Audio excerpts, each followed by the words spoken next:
Sí, ahí dice grabando. Hola, ¿me escuchan? Ahí sí, profe.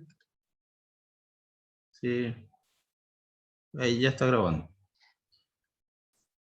Ok, voy a darle compartir. Compartir.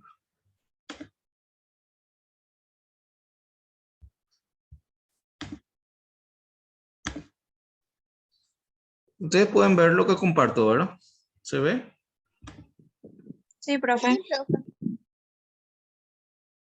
Bueno, la diapositiva que alcé la vez pasada es la diapositiva, ¿verdad?, de la clase, solamente que del año pasado había separado en dos. Entonces, Profe, sí, pero esta diapositiva todavía no subiste en la plataforma, ¿verdad? sí, está ya. Ah, bueno. Dale, gracias. Está en la plataforma, solamente que está, o sea, ahora quité otra vez el que estaba completo porque había dividido, pues. Había dividido desde el año pasado, están dos, justamente por el tema de los tiempos. Y ahora la puse completa otra vez.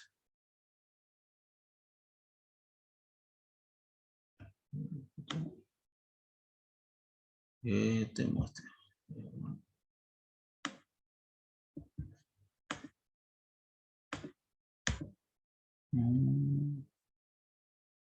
Sí, ya está grabado. Ok. Bueno,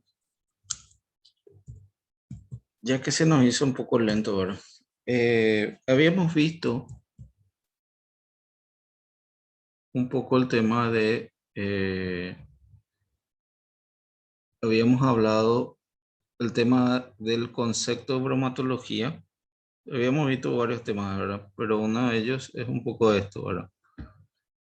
El concepto de bromatología y ver un poco algunos conceptos que tienen que ver con la alimentación, con el alimento, ¿verdad?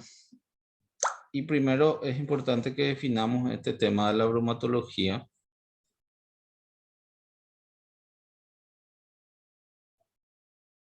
Y la bromatología es una ciencia, ¿sí?, que tiene que ver con todos los conocimientos, digamos, acerca de la naturaleza de los alimentos. O sea, es una ciencia que se centra en los alimentos, ¿sí?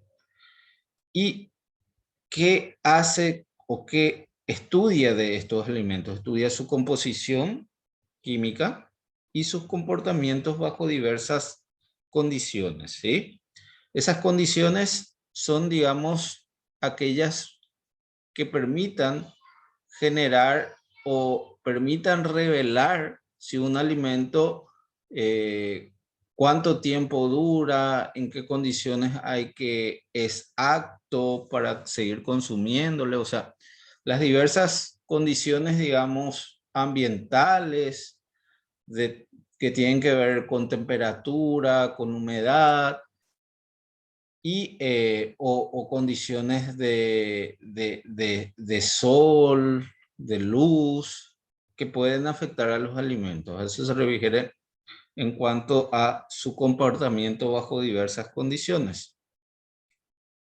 Por tanto, se puede definir como una ciencia que se centra en el estudio de los alimentos desde el punto de vista posible, teniendo en cuenta todos los factores involucrados, tanto en la producción de la materia prima, su manipulación, su elaboración, su conservación, distribución, comercialización y consumo.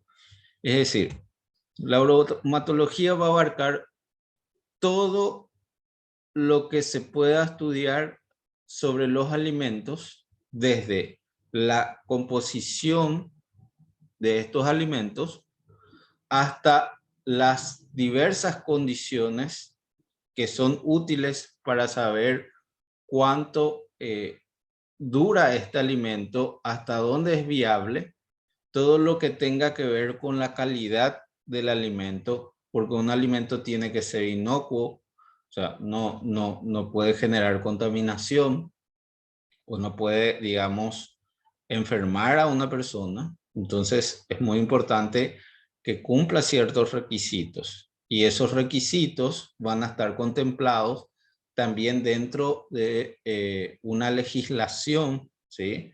Por eso es que hoy en día hay una legislación bromatológica, ¿sí? Que se encarga la INAP de generar regulaciones y controles sobre los distintos tipos de alimentos que se elaboran, ¿verdad? Entonces, hay una estrecha relación de lo que es la bromatología y las ciencias, y la industria alimenticia. ¿Por qué? Porque la bromatología va a ser transversal desde el momento en que se elabora, cómo se manipula ese alimento, cómo se transporta, cómo se almacena, cómo se encuentra, digamos, cómo se distribuye y cómo se...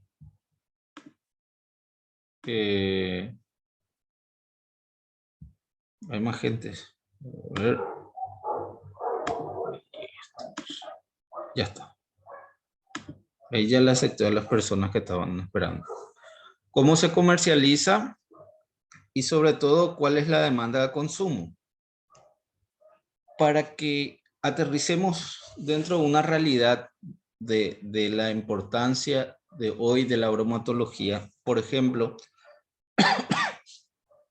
hoy en día existe toda una tecnología que es la inteligencia artificial, que va a ayudar, digamos, a la bromatología, y ya hay estudios de esto. IBM, que es una empresa tecnológica, ¿verdad?, que tiene que ver con las computadoras, ya ha lanzado una diversidad de innovación en materia bromatológica. ¿Por qué?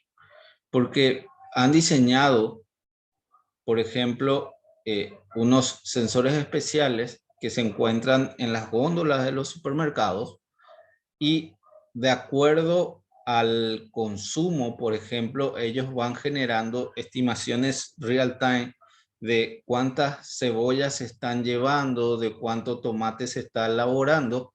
Entonces, esa información de la demanda que existe real time en los supermercados, ellos envían ya hoy al campo, y entonces ahí, a través, digamos, de un mecanismo ya totalmente a través de inteligencia artificial, se va, digamos, generando un mayor producto, o sea, determinados productos que tienen una demanda o están aumentando su demanda en el tiempo.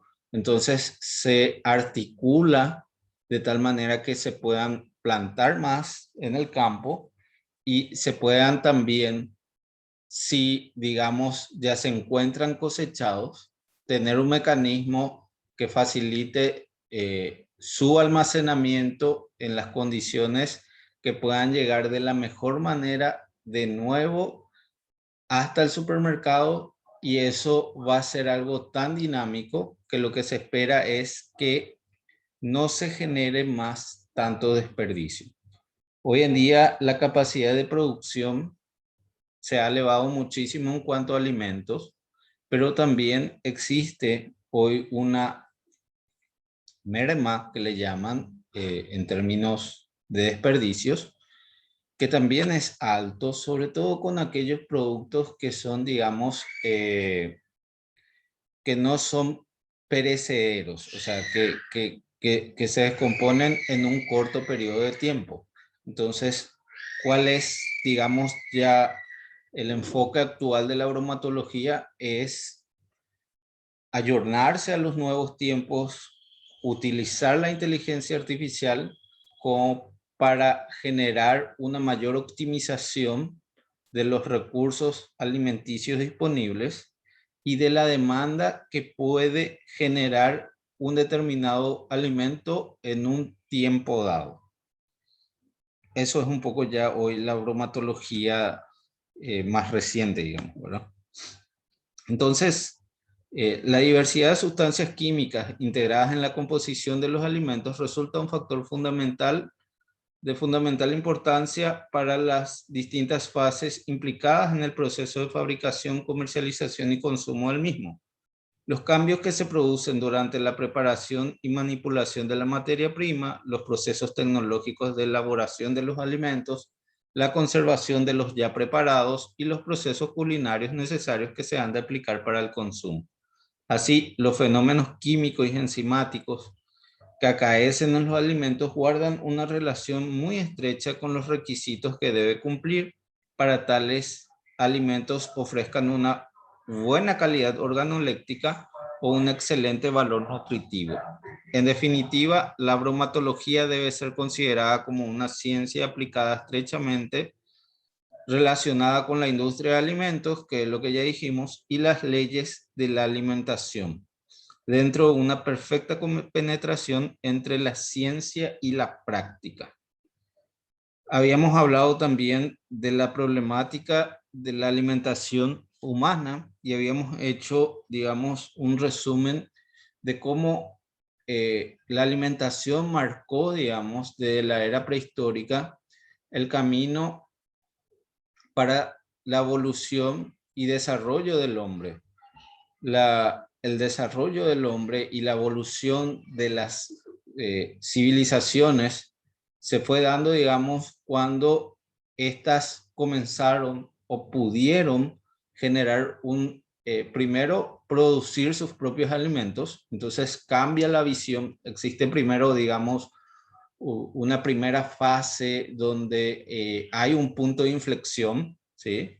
De que el hombre pasa de ser cazador-recolector, ¿sí? Porque anteriormente éramos nómadas en los inicios de la prehistoria, ¿verdad? De los hombres primitivos, y eso hacía que ellos se dedicaban a recorrer grandes distancias y consumir lo que podían cazar o lo que podían recolectar de los frutos, y fue, digamos, una forma de vida que encuentra un punto donde comienzan a formarse primero unas pequeñas tribus, ¿verdad? Y esas tribus salían a cazar, a recolectar, pero no podían formar una aldea porque se necesitaría mucho más alimento para poder agrupar a más personas. Entonces, uno de los principios que pudo generar eso fue que se llega al descubrimiento de la agricultura, y la agricultura, digamos, trae consigo la posibilidad de que el ser humano pueda ya no solamente recolectar, sino de alguna manera crear sus alimentos, y esto lo consigue con la agricultura, y a partir de ahí es donde comienzan a evolucionar estas civilizaciones, sobre todo alrededor del río Nilo. El río Nilo, digamos, sirvió para las primeras civilizaciones gracias a que con el descubrimiento de la agricultura y la capacidad de poder generar regar, digamos, estos cultivos gracias al río, se fueron creando alrededor de él las primeras civilizaciones, y comienza, digamos, de pasar de ser el hombre nómada a generar unas tribus. Estas tribus generaron una población y así generaron grandes metrópolis que permitió, digamos, una evolución de las sociedades, de la civilización, y fue el alimento el que marcó eso. Pero posteriormente existe otro hito, digamos, dentro de la evolución del desarrollo alimenticio, que fue con la industria. Cuando comienza a haber la revolución industrial, también hay una explosión de necesidades de poder alimentar a mayor cantidad de personas que se aglomeraban para trabajar en las grandes ciudades. Entonces ahí es donde, digamos, se da un mayor interés como una ciencia a la bromatología y comienza, digamos, el desarrollo de las ciencias bromatológicas para poder también industrializar ese alimento, procesar y elaborar de una manera que puedan ir aumentando el consumo, y eso marca un hito muy grande, ya que en la actualidad el ser humano tiene una capacidad extraordinaria de generar alimentos, y esa capacidad extraordinaria de generar alimentos, ¿verdad? Se perfila como una capacidad de poder alimentar como 10 mundos hoy, ¿verdad? Con los recursos que hoy puede generar el ser humano en materia de alimentos. Pero, sin embargo, hasta hoy en día existen una diversidad de factores que generan una inequidad, ¿sí? Y el alimento, a pesar de que tiene mucha capacidad de poder producir mucha cantidad de alimento, el ser humano hasta hoy no ha podido equilibrar o equiparar a todos en materia de poder recibir alimentos todos los días. Entonces, existe aún en muchas partes del mundo, inclusive aquí en Paraguay, que muchas personas no pueden alimentarse de manera correcta y generan los problemas que se denominan de desnutrición. Las personas quizás hoy, como ocurría en la antigüedad, no terminen muriendo ya de hambre porque de alguna u otra manera conseguirán algún alimento. Quizás la calidad de este alimento no sea bueno y eso genere un problema nutricional que derive posteriormente en una enfermedad y posteriormente a su muerte, ¿verdad?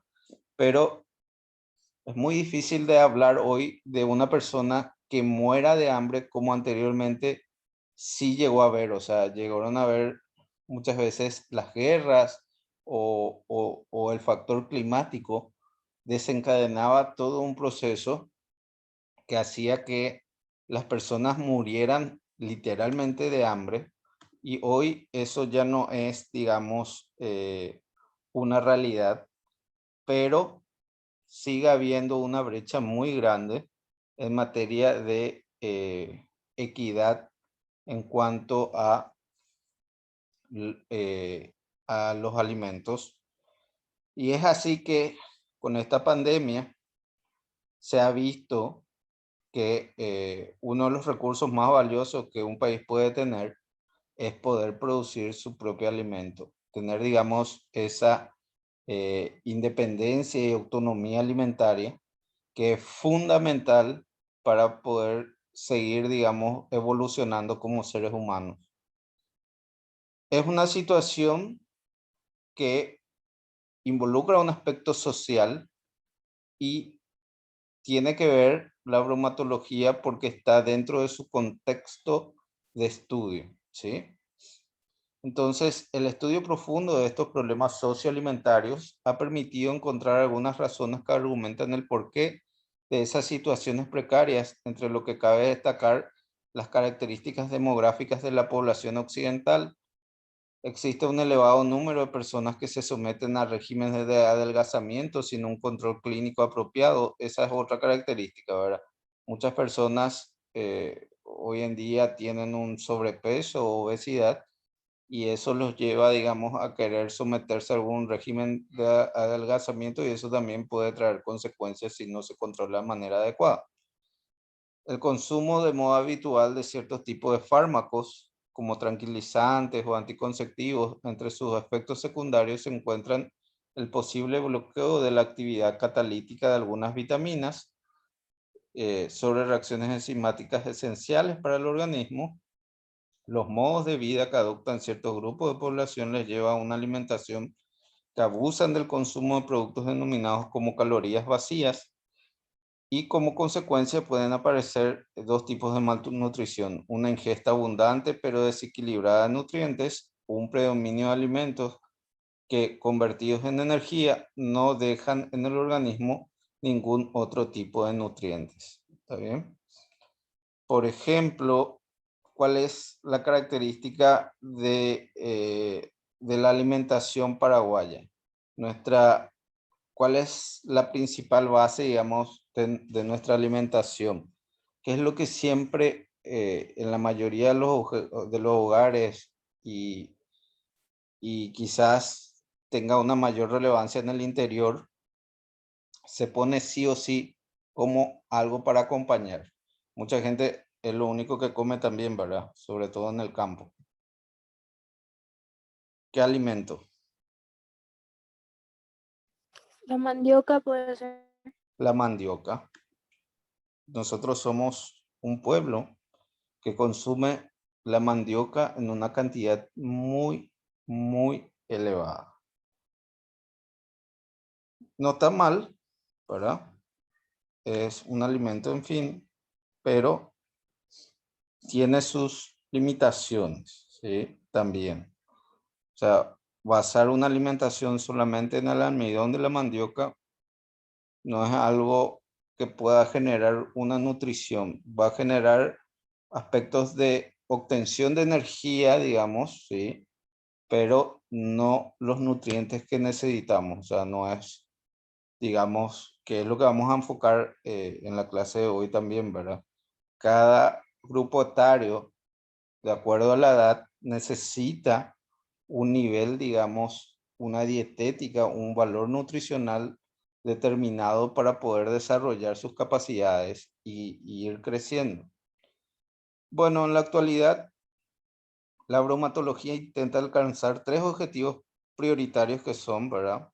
Procurar que la cantidad de alimentos necesarios para sostener una alimentación destinada a núcleos de la población cada vez más denso, aumentar o al menos mantener el valor nutritivo de los alimentos que produce y conseguir que los productos alimenticios elaborados sean siempre apetecibles y nunca perjudiciales para la salud. Entonces, estos son los tres objetivos, digamos, que hoy tiene la bromatología. Procurar producir más cantidad de alimentos porque cada vez van aumentando las poblaciones. Aumentar o mantener el valor nutritivo de los alimentos que se producen y conseguir que estos productos alimenticios elaborados sean siempre apetecibles y nunca generen perjuicio para la salud, ¿sí? ¿Qué es el alimento?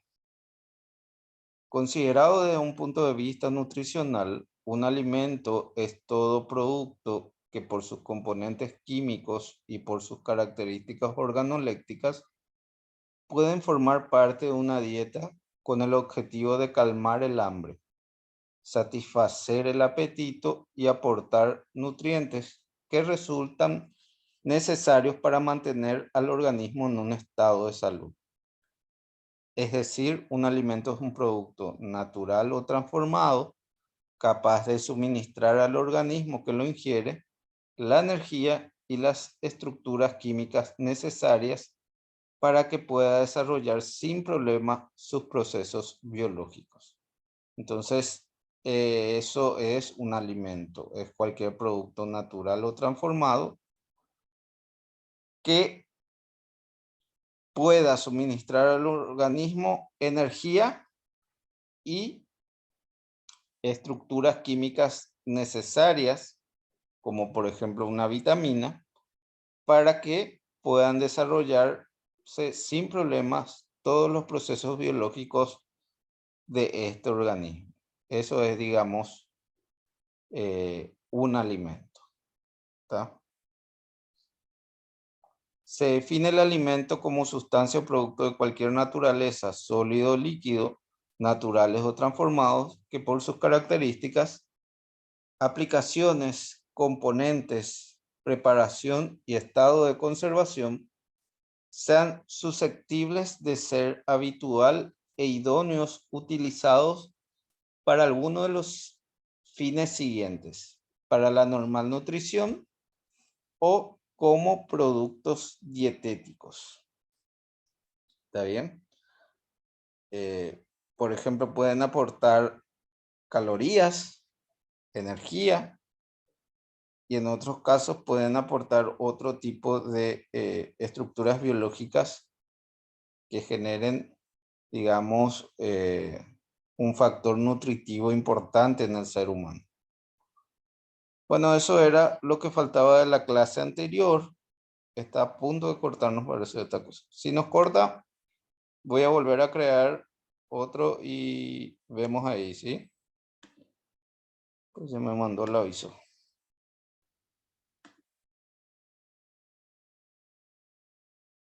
Entonces, eso era un poco lo que habíamos dado la clase pasada con una definición un poco de los objetivos de la bromatología y de las definiciones de bromatología y alimento. Bueno, en esta unidad 2, digamos, lo que vamos a definir o lo que vamos a estudiar es la nutrición y la dietética, ¿sí? Y definimos ya bromatología, que es un alimento, y ahora vamos a dar una definición de lo que es un nutriente, ¿sí? Un nutriente es toda sustancia de estructura química conocida, esencial para el mantenimiento de la salud. Muchas de estas sustancias no pueden formarse o sintetizarse dentro de nuestro organismo, por lo que deben ser aportadas desde el exterior a través de los alimentos, ¿sí? La alimentación, la dieta, es fundamental para la consecución de la salud. Aquí están un poco los objetivos de lo que vamos a ir viendo. Y esto es un poco la introducción, ¿verdad? Todos los organismos vivos, para poder realizar el programa genético que tienen marcado, precisan de un material energético y de elementos estructurales y reguladores, obtenidos casi siempre a partir de los aportes externos o alimentos. En resumen, una nutrición adecuada es esencial para mantener la salud y para enfrentarse a la enfermedad. El organismo contiene cientos de tipos de moléculas, pero para mantener un estado saludable requiere, en sentido estricto, la ingesta de solo un pequeño número de compuestos orgánicos, que son aminoácidos, ácidos grasos esenciales, ¿verdad? Y vitaminas, más una cantidad suficiente de energía, agua y minerales. La mayoría de los compuestos orgánicos de los alimentos, una vez asimilados y metabolizados en el organismo, no resultan esenciales, ya que su desaparición de la dieta no causa enfermedad. La simplicidad de los requisitos nutricionales de un individuo sano contrasta con la complejidad del cuerpo humano. Esto es el resultado de una magnífica capacidad para la síntesis endógena de un gran número de moléculas orgánicas. O sea, nosotros necesitamos de los alimentos de los cuales obtenemos, digamos, los nutrientes necesarios para poder desarrollarnos y vivir una vida saludable. Generalmente, ese valor nutritivo está dado en una ingesta de un número pequeño de ciertos compuestos orgánicos, y aparte de estos compuestos orgánicos esenciales, necesitamos de una cantidad suficiente de energía que permita, digamos, generar un gasto energético acorde a nuestras actividades, agua y ciertos minerales. O sea, es muy sencillo lo que necesitamos para poder desarrollarnos de manera adecuada y sana. Ahora, lo que termina concluyendo es que la complejidad del cuerpo humano contrasta un poco con su demanda de tipo de nutrientes y alimentos que necesita. No necesitamos alimentos muy complejos para poder desarrollarnos de una manera sana, sino que necesitamos muchas veces de pequeñas cosas que lo obtenemos de los alimentos para poder obtener un desarrollo. El objetivo principal un poco de este capítulo es señalar cuáles son esos compuestos considerados por el organismo esencial y qué cantidad de cada uno de ellos hay que ingerir para evitar su déficit y para mantenernos saludables. Además, recordar cuáles son los efectos fisiológicos y clínicos de los distintos estados carenciales y cuáles los de su sobredosificación o intoxicación junto a todo ello, para facilitar la comprensión del efecto que puede producir la ingesta deficitaria.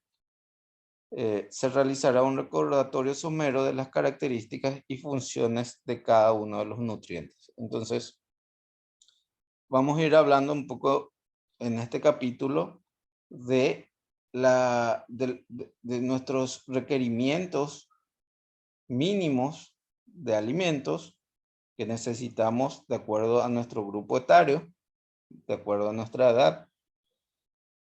Y vamos a generar una reseña, digamos, de todas las enfermedades que se pueden generar, ya sean por estados carenciales de determinados nutrientes como las vitaminas, o del exceso o abuso que puedan realizarse por el consumo, digamos, excesivo, o valga la redundancia, de ciertos alimentos.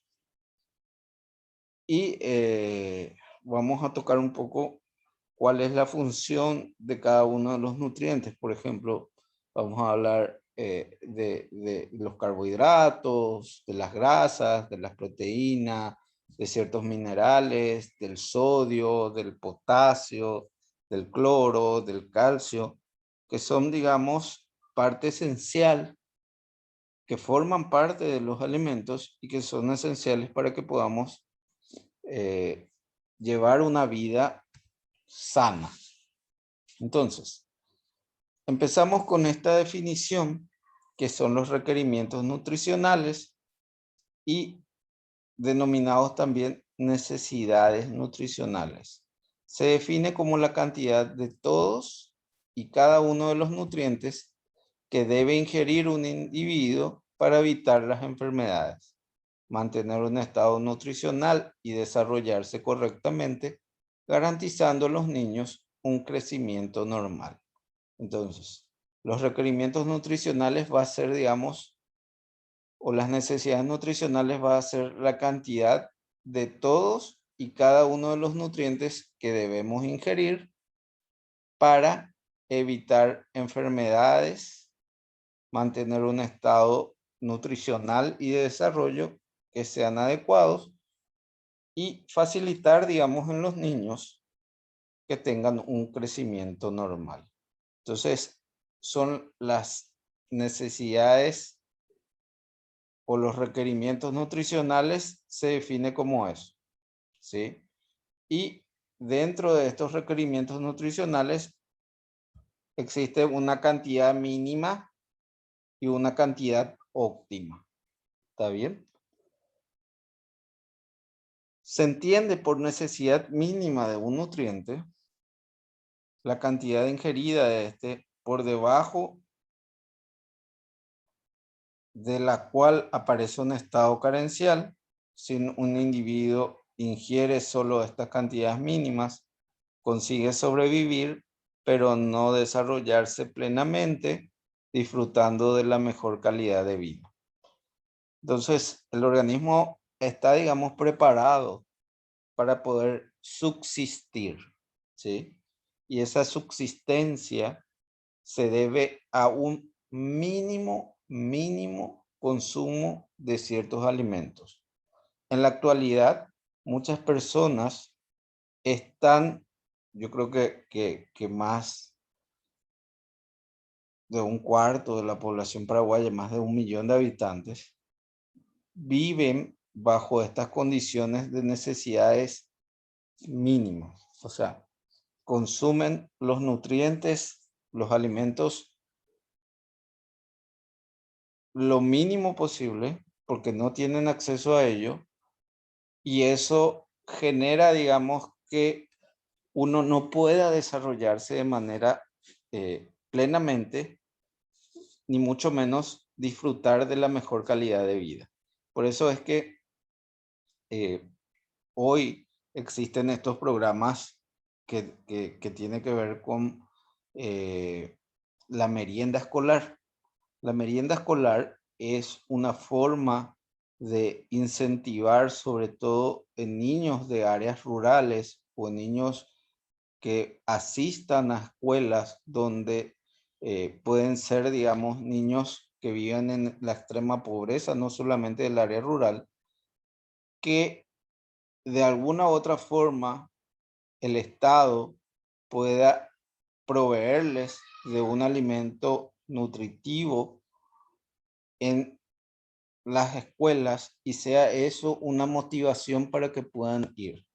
Entonces, ha habido programas muy exitosos que ha contribuido en gran medida en países subdesarrollados como el nuestro, donde se ha visto que generando estos requerimientos nutricionales de la primera infancia, sobre todo, ¿verdad?, en los niños pequeños, ha fortalecido grandemente el desarrollo del país porque lo ha permitido a ellos, uno, no enfermarse mucho y dos, tener mayor habilidad y capacidad para poder desarrollarse como personas dentro de una sociedad. O sea, poder tener una buena alimentación significa que vos tengas un niño que esté atento a la hora de dar las clases, que pueda entender lo que estudia, y eso permite, digamos,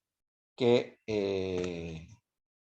puedan ellos desarrollar no solamente sus capacidades nutricionales para un buen desarrollo, digamos, de una vida sana, sino también a través del alimento conseguir, digamos, que estos niños tengan un acceso y una facilidad en el proceso de aprendizaje también.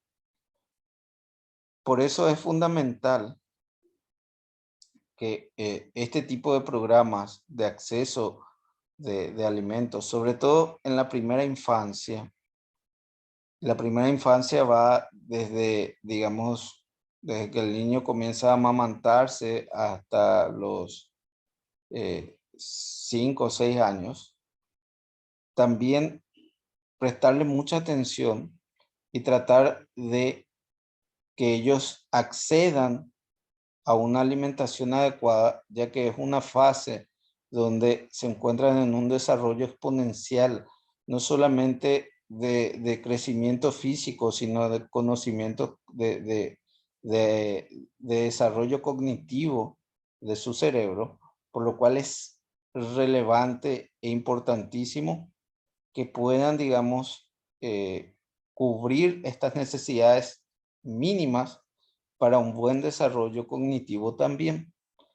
Entonces, hay programas en Chile, por ejemplo, ellos consiguieron en un proceso de casi 20 años afianzar todo lo que sea la primera infancia y han conseguido a través de eso generar un fortalecimiento muy grande en el desarrollo del país, porque al final, al fin y al cabo, son las personas las que hacen al país, y personas en una primera infancia bien alimentados permiten tener niños que tengan capacidad de aprendizaje y permiten tener adultos con una educación adecuada que motive e incentive el desarrollo del país. Entonces, estas necesidades mínimas es lo mínimo que uno puede adquirir para no caer en un estado carencial y que no genere, digamos, una enfermedad ese estado carencial. Contrariamente, el requerimiento óptimo sería aquella cantidad de nutrientes que se necesitan para ingerir para conseguir un perfecto desarrollo físico y psíquico, mayor longevidad y menor morbilidad en las etapas finales de la vida. O sea, nosotros como sociedades, y eso me gustaría que lo puedan ver, al ser un trabajo que habían hecho con la gente del CONACYT, es un estudio de la alimentación del Paraguay, y es muy importante porque ahí habla un poco de cómo en teoría vamos evolucionando para disminuir las brechas de pobreza y de acceso al alimento, pero aún nos queda mucho. Yo creo que todos como sociedad tenemos que apuntar a esto, a tener un requerimiento óptimo para toda la población paraguaya y sobre todo en la primera infancia, porque eso va a, si conseguimos afianzar programas de acceso a requerimientos óptimos nutricionales en la primera infancia, va a permitir que un niño pueda generar un desarrollo perfecto, tanto en lo físico como en lo psíquico. Va a permitir que cuando sean personas adultas, ya ancianas, tengan menor posibilidad de tener enfermedades o comorbilidades y poder, digamos, desarrollarse plenamente a través de eso.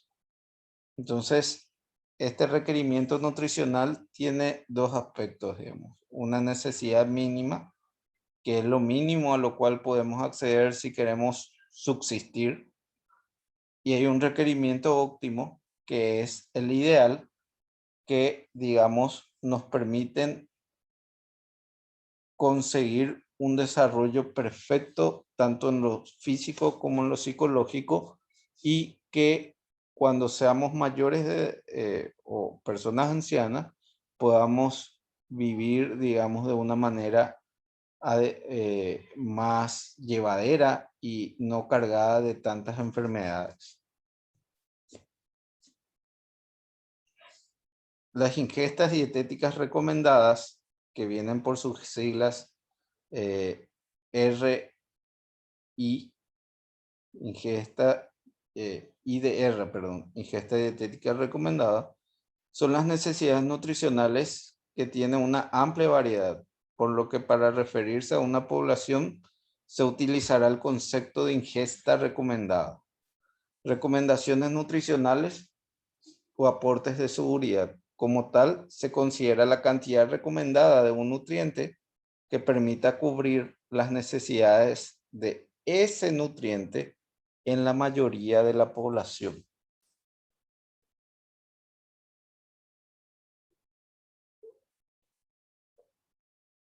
Y vamos a ver que estas ingestas dietéticas, voy a mostrar un ejemplo de cómo en España, por ejemplo, existe una regulación, pero a nivel mundial es muy parecida, ¿sí? No hay mucha diferencia, pero no puedo encontrar en Paraguay, ¿verdad? Pero sí, digamos, extrapolándonos a otro tipo de personas a nivel mundial, existe, digamos, la OMS ha quitado un listado de acuerdo a edades de la ingesta recomendada, ¿sí? Las IDR. Entonces, esta IDR es la cantidad recomendada de un nutriente que permite cubrir las necesidades de ese nutriente en la mayoría de la población. Esa es su definición de las IDR o de las ingestas dietéticas recomendadas. A partir de esta definición, la ingesta recomendada debe completarse en función a edad, sexo, situaciones fisiológicas como el embarazo o la lactancia. Deben considerarse la porción absorbida del total ingerido, el grado de utilización del nutriente, su biodisponibilidad, si cuenta con precursores, si interacciona con otras sustancias, si durante el transporte, almacenamiento, procesado o preparación de los alimentos se producen pérdidas o alteraciones de los nutrientes. Entonces, las IDR están, digamos, regidas y son dependientes de varios factores, como son la edad, el sexo, estas situaciones fisiológicas, como el embarazo, la lactancia,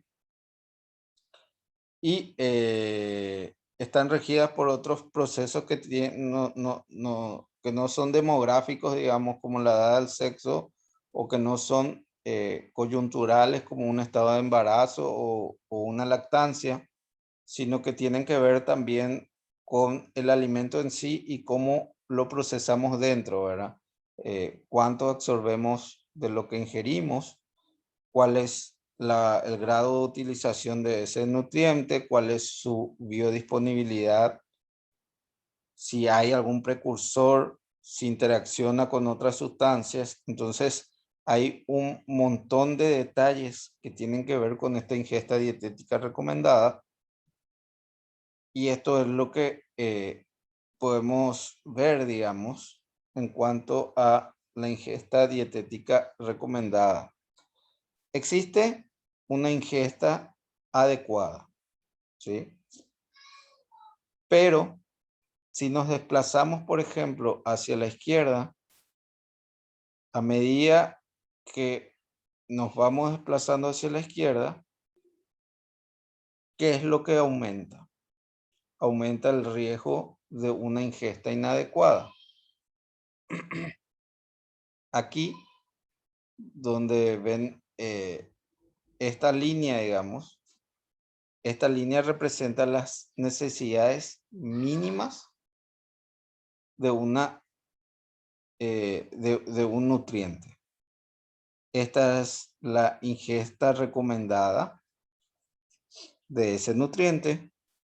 Entonces, a medida que nos desplazamos hacia la izquierda, lo que va a aumentar es el riesgo de una ingesta inadecuada. Tenemos un punto, digamos, de referencia, por lo cual no podemos estar por fuera de esa que es la necesidad mínima de un nutriente. Si nosotros no le damos al organismo al menos esa necesidad mínima de nutrientes, vamos a estar en un valor muy alto de alguna enfermedad que nos pueda generar por la carencia de ese nutriente determinado. Y por el otro lado, a la derecha, observamos que muy por arriba se encuentra, digamos, muy por encima de la ingesta recomendada,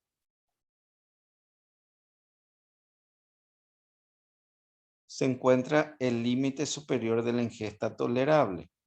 ¿Qué va a representar este límite superior de la ingesta tolerable? Va a representar hasta dónde podemos consumir un determinado nutriente sin que nos cause daño. Si consumimos por encima de ello, hay un riesgo, que es un riesgo aumentado de efectos adversos por exceso de dicho nutriente. Entonces, ninguno de los extremos es bueno, ni estar en las necesidades o por debajo de las necesidades mínimas de nutrientes, ni tampoco estar al límite de la ingesta superior o por encima de la ingesta superior tolerable. Tenemos que estar dentro de ese rango seguro de la ingesta que tiene que ver con una ingesta dietética recomendada, que es la ingesta adecuada, y su límite superior, que es el límite superior de ingesta tolerable.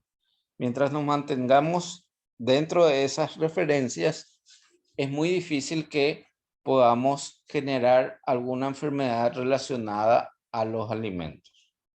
Entonces son varios términos que hay que ir asociando, digamos, al proceso. Las DIR o IDR, no importa cómo se lo diga, representan una nueva aproximación para aportar estimaciones cuantitativas de la ingesta de nutrientes y se componen de 4 variables.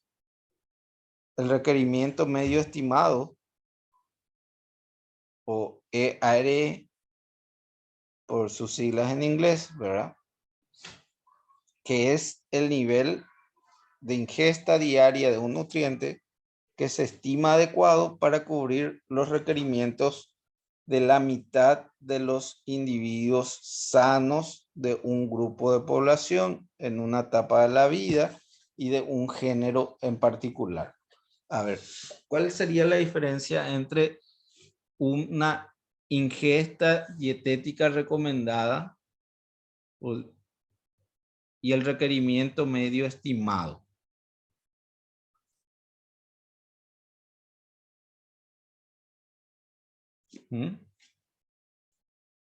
Esto es la ingesta recomendada.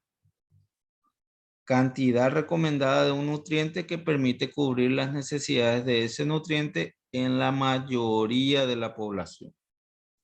Sin embargo, un requerimiento medio estimado es una ingesta diaria de un nutriente que se estima adecuada para cubrir los requerimientos de la mitad de los individuos sanos de un grupo de población. Esa es básicamente la diferencia.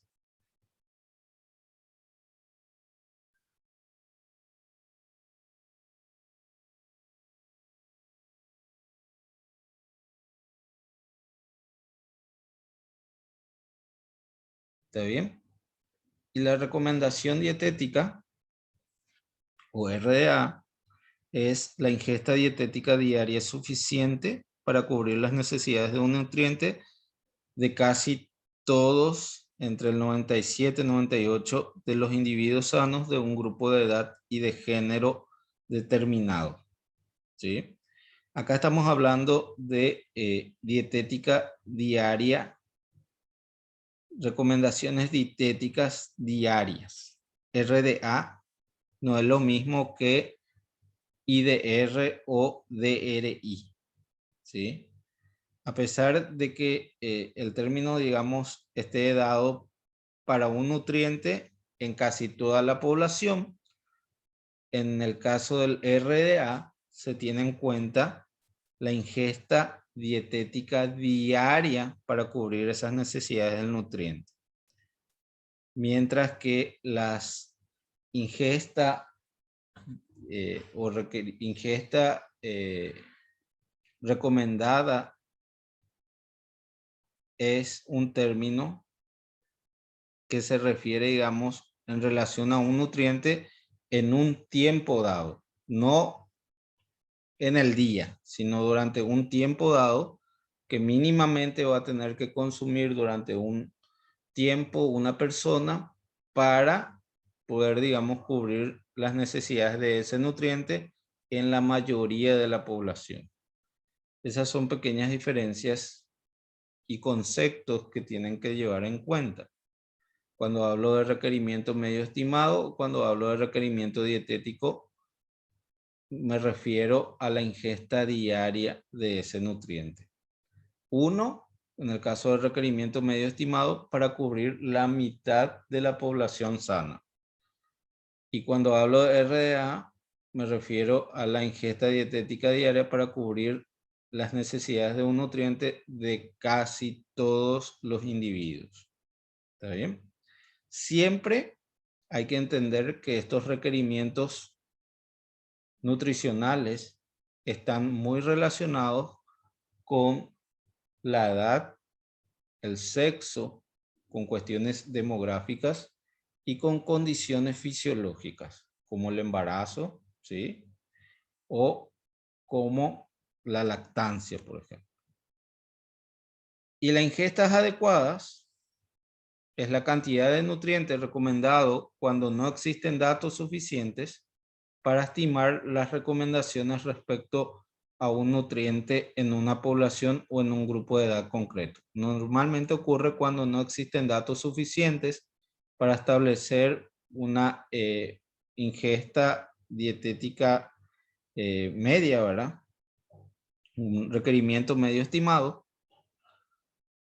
Y es un valor de ingesta recomendado basado en aproximaciones o estimaciones observadas o determinadas experimentalmente de la ingesta de un nutriente por parte de un grupo de personas sanas que se asume es adecuado.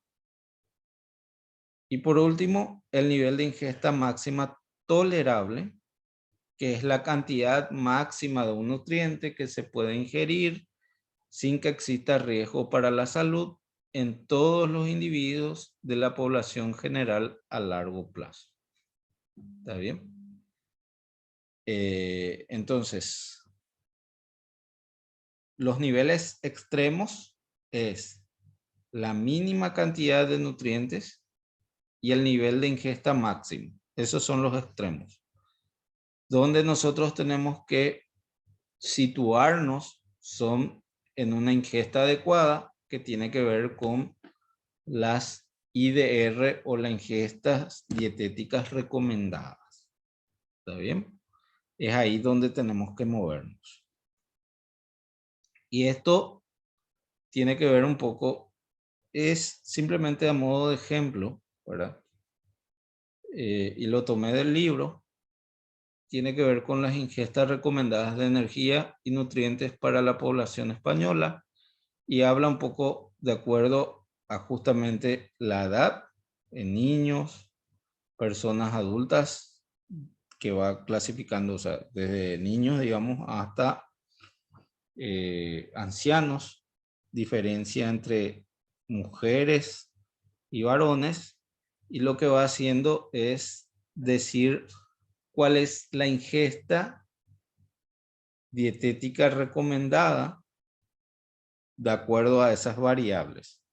Y esa ingesta tiene que ver con el tipo de nutrientes, digamos, cantidad de energía que necesitan, cantidad de proteínas, cantidad de calcio, magnesio, hierro, zinc, yodo, entre otras cosas, y se va observando ahí, por ejemplo, que quienes van a tener una mayor demanda energética, ¿quiénes van a ser?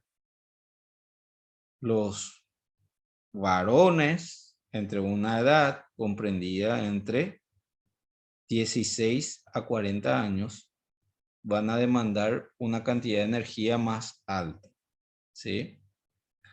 Porque generalmente el varón tiene, está, digamos,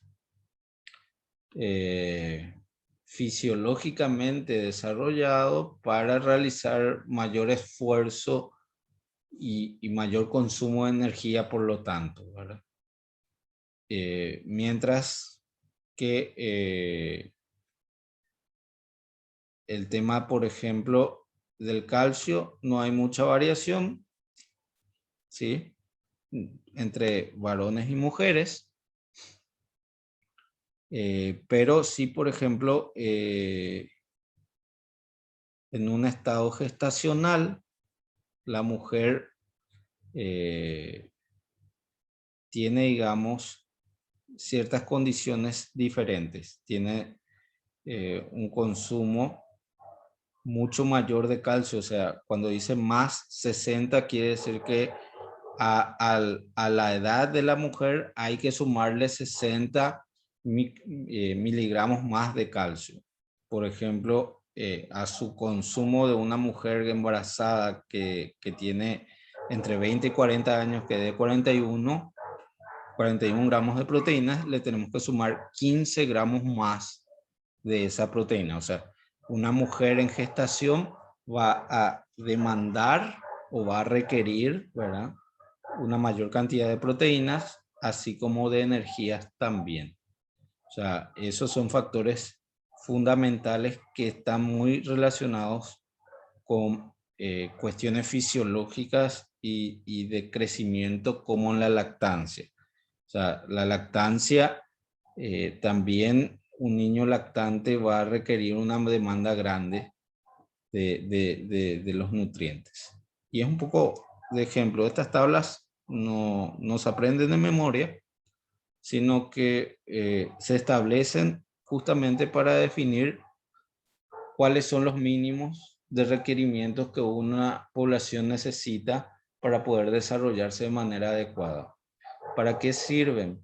Y sirven justamente para poder evaluar en ciertas poblaciones, como por ejemplo nosotros podemos tomar un grupo, qué sé yo, situarnos físicamente en un grupo que se encuentra viviendo en el cinturón de pobreza del país, qué sé yo, la Chacarita, y evaluar cuántos niños de eso pueden estar llegando a estos requisitos mínimos de consumo. Y a partir de ahí, tomar ciertas decisiones de generar alguna suplementación en la merienda escolar, enfocado en determinados colegios donde asisten este grupo de niños. Entonces, ahí es donde, digamos, tiene que ver nuestra capacidad científica de poder identificar dónde uno puede no estar cumpliendo ciertos requisitos de recomendaciones nutricionales o energéticas, y de esa manera aumentar. Así deberíamos de trabajar, digamos. Entonces, generar ese tipo de estratificaciones nos permitirían poder generar un suplemento adecuado de nutrientes en determinados grupos que tienen que ver con ciertas condiciones, ¿sí?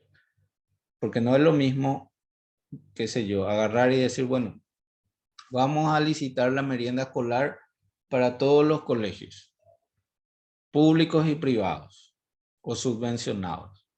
Y vos tenés niños en colegios que muchas veces, a pesar de ser públicos, asisten niños que tienen un nivel, sus padres, de un poder adquisitivo, y vos le llevas una leche y ¿qué hace con la leche? Tira porque no es una necesidad. O sea, él está acostumbrado a tomar leche en su casa, a tomar yogur, a tomar diversos tipos, digamos, de fuentes de calcio que no es una necesidad para él. Entonces, eso, ¿qué es lo que para él genera que alguien le esté dando eso en una escuela?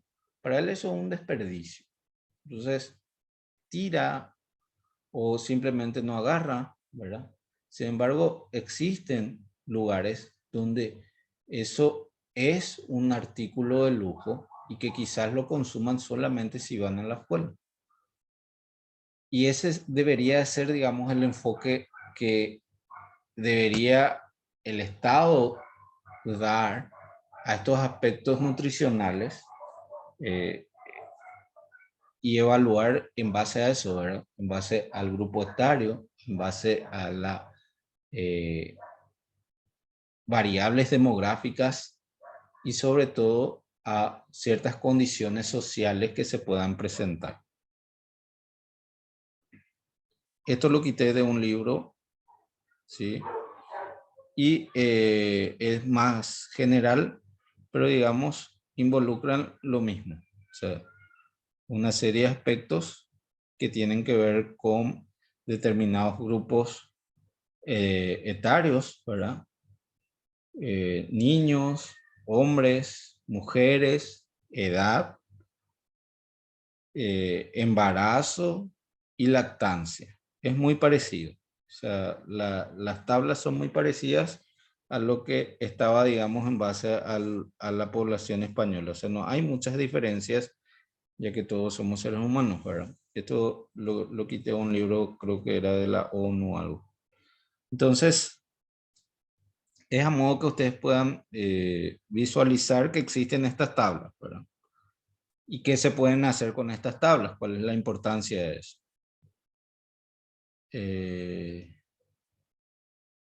Y las premisas que se deben observar todos los grupos interesados al establecer y revisar las ingestas recomendadas en una población determinada es la necesidad de un nutriente, se refiere a una población específica, siempre en función de distintos parámetros como sexo, edad, tamaño corporal y actividad física.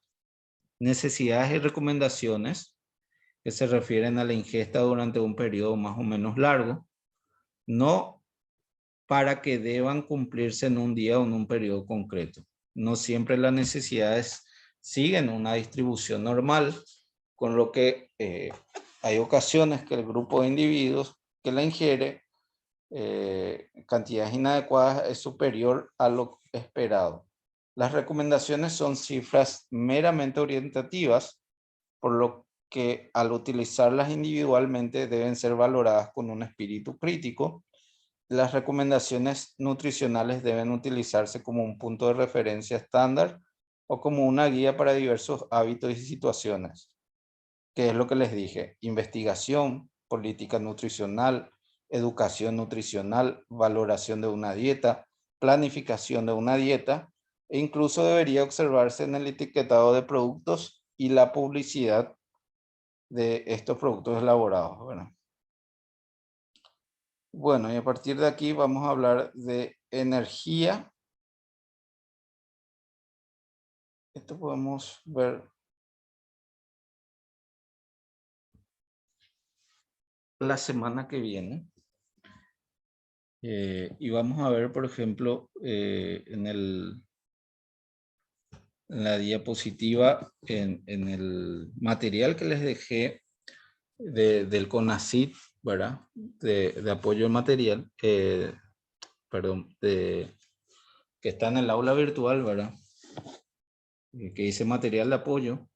Es un trabajo muy interesante que han hecho la gente del CONACYT, en el cual refiere un poco cuáles son los tipos de alimentos que se consumen en Paraguay, cuáles son los valores nutricionales energéticos, de dónde provienen, digamos, el valor energético de la población paraguaya, y ahí van a encontrar cuestiones que quizás lo vean, ¿verdad? Como el hecho de que en regiones rurales el principal aporte energético son los tubérculos como la mandioca o la batata, ¿verdad? Que quizás en las poblaciones ya más con mayor densidad, en las ciudades, digamos, esté un poco más diverso y esté ya el trigo como el pan, ¿verdad? Pero hay unas cuestiones transversales que tienen que ver, por ejemplo, con la carne. Nosotros somos un país donde se consume mucha carne vacuna, que también brinda un aporte energético de casi del 50%. Y tenemos unos niveles muy grandes de sobrepeso, que en algún momento dado vamos a hablar del sobrepeso cuando demos exceso de nutrientes, ¿verdad? Y eso es algo que se está viendo de forma transversal en todos los países, ¿sí? Durante un periodo de tiempo que tiene que ver más o menos de la década de los 90 hasta, hasta hoy, ¿verdad? O sea, hay una evolución de sobrepeso muy grande y tienen que ver con diversos factores. Y sin lugar a dudas, uno de los factores que vamos a ver tiene que ver con la capacidad no de consumir altos valores calóricos o energéticos, sino tiene que sobre todo que ver con nuestra capacidad de poder quemar esas energías que estamos consumiendo. Y es un proceso que está, digamos, muy correlacionado con todo, o sea, con el metabolismo celular y con la actividad física. Y es una cuestión que estamos prácticamente perdiendo hoy en día. Bueno, y vamos a dejar hasta aquí la clase de hoy.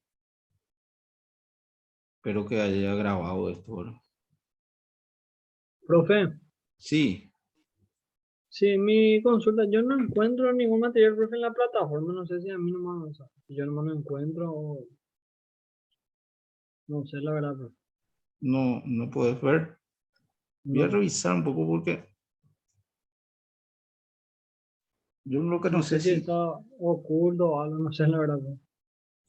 Yo tampoco por- veo, tal vez puede ser que esté oculto. Una vez una profe nos mostró que ella subió, pero que estaba oculto. Voy a revisar y voy a... Porque yo intenté ver también y a mí no me ha dejado tampoco. O sea, no sé qué pasó. Porque no sé cómo dejar de... Voy a revisar un poco porque lo que no sé si hay que borrar, hay una imagen ahí que aparece. Sí, esa imagen nomás nos aparece también a nosotros, profe, creo. Sí, eso es lo que yo he visto. Voy a probar un poco borrar ese, a ver si y voy a escribirle al delegado a ver para que puedan ver. Y Dale, ya profe. están, estas diapositivas ya sé, así que cualquier cosa voy a preguntar ahí con la gente de informática si es que no pueden ver. Voy a tratar de borrar esa imagen a ver si a mí me aparece. Y ahí preguntar si les aparece a ustedes, ¿está bien? Dale, profe, está bien. ¿Alguna otra consulta que tengan?